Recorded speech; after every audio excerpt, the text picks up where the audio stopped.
Ladies and gentlemen, welcome to C5-5, the last glue-in for Chapter 5. Whoa, we are moving remarkably fast, and it's kind of interesting. Today, we're going to step back and have a new rule. I have a rule for you for approximating an integral. So we've been finding the exact value of integrals using the fundamental theorem of calculus, part 2. And now we're going to step back and talk about approximating the area between the curve and the x-axis using what's called the trapezoid rule. And it's obviously a beautiful day for math because while this is a step back as far as finding the exact value, you'll see in example number 2 that sometimes it's actually okay to have a way to approximate instead of just knowing the exact value. And number 2 will exemplify that. And so let's see, I might as well get into it. So number 1, we're going to use the trapezoid rule with n equals 4. So that means 4 rectangles to estimate this integral right here. And we'll use concavity to predict whether it's an over or under estimate. And we're going to compare the estimate with the value of fnint. So might as well get into this. So we're going to use the trapezoid, and again, we're considering the area between the curve and the x-axis. So let's just consider our graph. Let's see, x squared. But again, we're looking on the interval from 1 to 2. And it says use 4 rectangles. So we have let's see, a little subinterval there. So it looks like our subintervals go up by 0.25 along the x-axis because we're going from 1 to 2 for trapezoids. So that's what we've got going on there. So let's see, 4 subintervals. So you remember in our earlier work that we looked at each subinterval, and if we were using rectangles and left endpoint rectangles, we would break down our full interval into subintervals and look at the left endpoint. And so that's the left endpoint, and then the next subinterval, that's the left endpoint. So instead of doing that, we're going to use those endpoints of the interval, and we're going to connect them, and we're going to build trapezoids.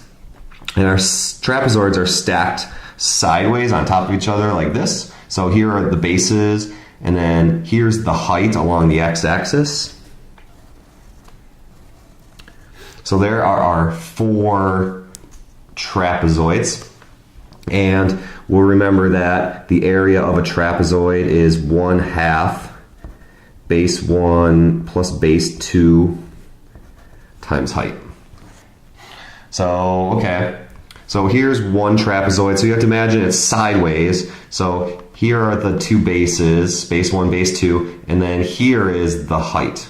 So here are the 2 bases, and then here is the height along the x-axis.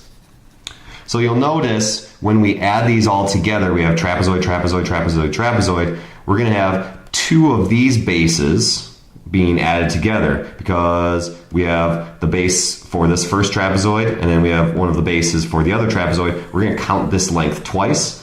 That's why in the formula here we have 2 of the interior heights. That's what's going on here. So you'll notice we have the 1/2 being represented here. So 1/2, and then the height. They kind of just smush together the height of the trapezoid rule. So here's 1/2 and height, and then we would have our first base 1. Base 1, but then we're going to have 2 of each of the interior bases being added together. So if you're not convinced of that, you should do this problem by adding together 4 trapezoids, find the area of each of them, and you'll notice that you end up getting the exact same answer as this condensed trapezoid rule. So what we need in order to satisfy our trapezoid are some y values. So let's see, scooch this back down. So let's see, x, y. So I'm just going to create a table to spit out a bunch of y values, because I'm going to need the y value here at 1 for base 1. I'm going to need the y value here at 1.25. I'm going to need the y value here because those are the lengths of the bases. So I'll make a little table and fill that in using the calculator. So let's see, x squared. My table's already ready to go. So let's get rid of all those. So I need 1, 1.25, 1.5, 1.75, and 2. So I'm going to fill in my table with those values. So 1, 1, 1.25, 1.563, 1.5 is 2.25, and then 4. So I'm just gathering all my ingredients to then plug into that formula there. And then we also need to know what h is, so the height of each trapezoid. So h equals b minus a over n, which we'll recognize is that delta x calculation from LRAM, RRAM, and such.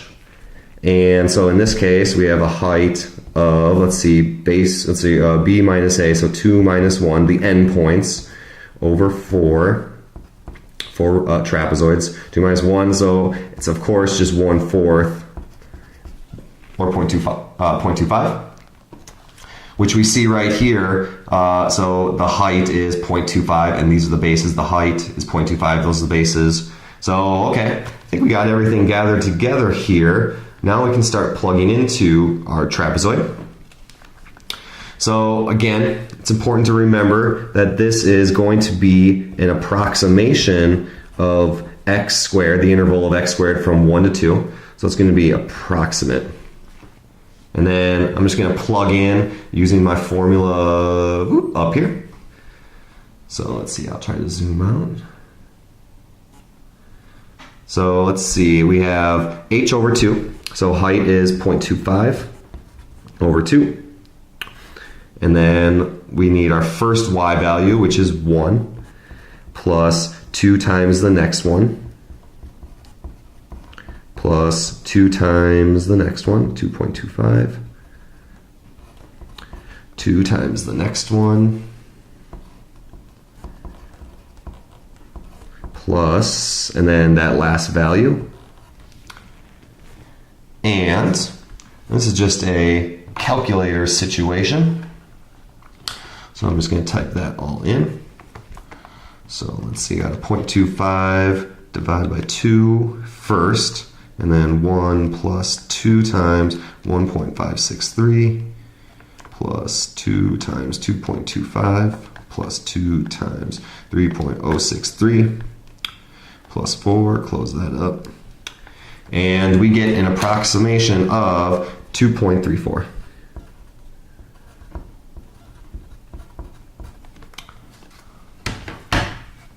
So that is the approximate area between the curve and the x-axis. And we are supposed to use concavity to predict whether it's an over or underestimate. So let's just kind of consider concavity for a second. So I don't know, concave up. So there's something that's concave up, and if we drew just one trapezoid, which kind of looks like a triangle, we'll see that's an overestimate because that point or that line connecting those 2 points arches over the original curve, and then so that's concave up, so overestimate. And then if I have something that's, I don't know, concave down,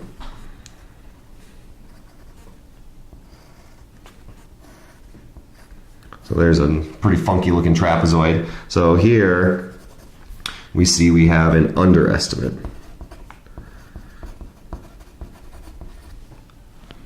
So if it's concave up, it's an overestimate. If it's concave down, it's an underestimate. So this is supposedly an overestimate. So let's consider the actual value of the integral from 1 to 2 of x squared. So we would have 1/3 x to the third plus c from 1 to 2. So now we're just evaluating this integral. So 1/3 to the third plus c minus 1/3, plug in 1, to the third, plus c. So that would be, let's see, 8/3, and then minus 1/3, so 7/3. And that is 2.33333. So that's 2 1/3, and that is definitely less than our overestimate of 2.34. So concave up, it's an overestimate. Concave down, it's an underestimate. And it's again an approximation of the integral. So it seems kind of silly that, well, if this calculation yields the exact answer, why do we care about having a method for finding an approximation? Well, let's look at example 2. Page 2. So here we have some data. So an observer measures the outside temperature every hour from noon until midnight, recording the temperatures in the following table. So here we got a table. So it looks like we're going from 0 to 12. And we have, I don't know, a bunch of temperatures here. So 1, 2, 3, 4, 5, 6, 7, 8, 9, 10, 11, 12, 13 temperatures. So it says, what is the average temperature for the 12-hour period? So we may remember, well, we find the average of a set of numbers by adding them all up and then dividing by how many there are. So let's do that first.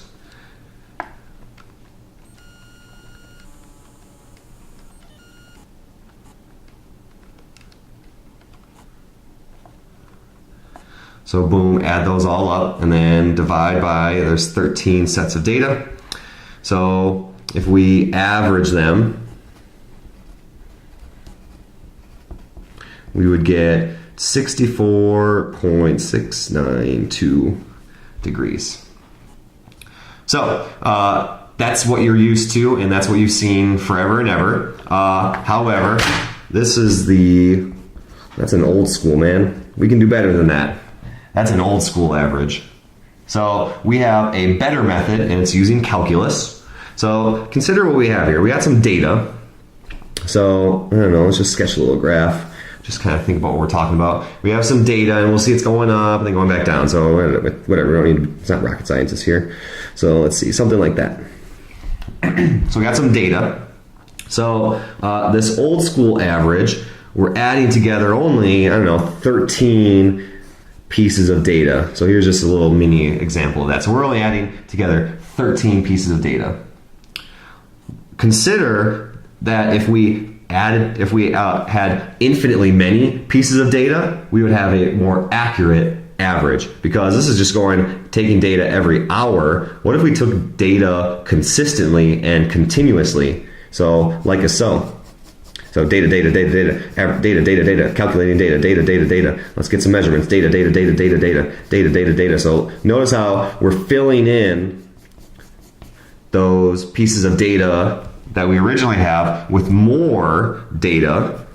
And if we average all of these now, add up all of these y values, instead of just the measly, 13 pieces of data, what if we had infinitely many pieces of data? That would find a more accurate average. And that's what we're going to do. So we're going to find the area between this curve and the x-axis, just like we've been doing the entire time. However, we're trying to find the average. Okay, so yeah, we need the average. So it's 1 over b minus a to b of f of x. So we're going to add up all the y values using the integral and then divide by the interval. But we don't have an equation for this curve being represented here. We only have some pieces of data. So this is where the trapezoid rule comes in.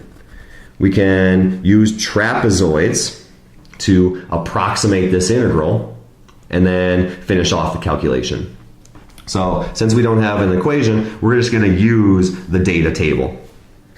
So first off, we need, let's say the trapezoid rule says we need the height. So this data goes from 0 to 12, so 12 minus 0. And then there's going to be 12 subintervals, so divide by 12. So the height of each rectangle, or excuse me, of each trapezoid is 1. So we'll notice that just really means that our x coordinates are going up by 1. So the height of each trapezoid from here, if we look at our picture, we start at 0, go to 1, 2, it's going up by 1 hour. So h equals 1. So now we can just really plug this all in. We got everything because our data table has all the data. So the integral from 0 to 12, and we'll just call it f of x, or f of t, I guess.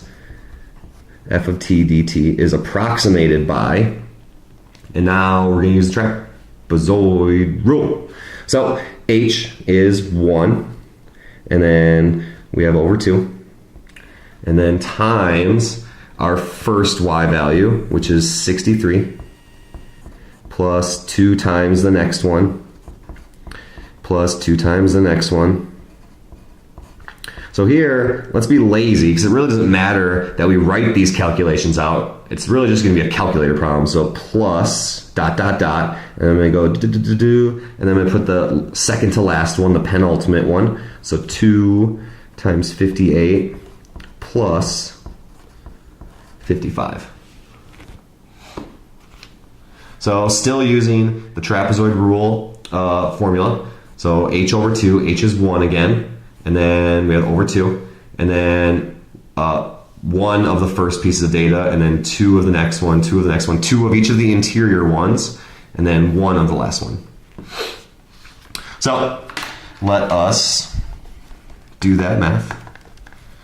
So we got 0.5, because that's just going to be 1/2, 63 plus 2 times 65 plus 2 times 66 plus 2 times 68 plus 2 times 70. So just going through and entering all these numbers. So 2 times 68, and there's 2 68s, and then another 65, 64, 462, 2 times 58, and then 2 times 58, and now just the 55. So we have now, with this calculation here, essentially approximated the integral.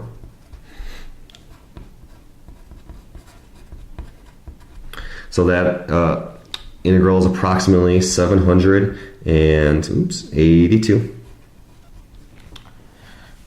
But we then need to do the average value formula, so 1 over b minus a.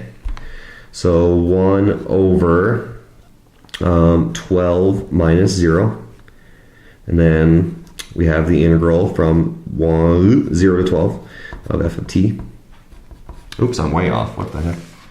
F of t dt. So now let's just plug in what we know. That's going to be 1/12. And then that integral is approximated by our trapezoid rule, which, why did I write 783? 782. So then we're just dividing by 12, and we get the average temp of 65.16 repeating degrees.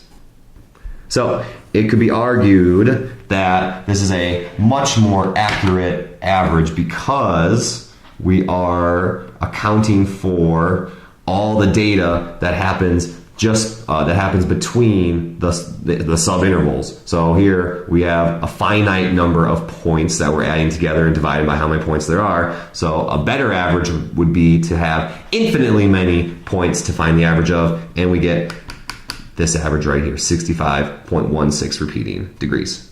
Ladies and gentlemen, the last glue-in of chapter 5.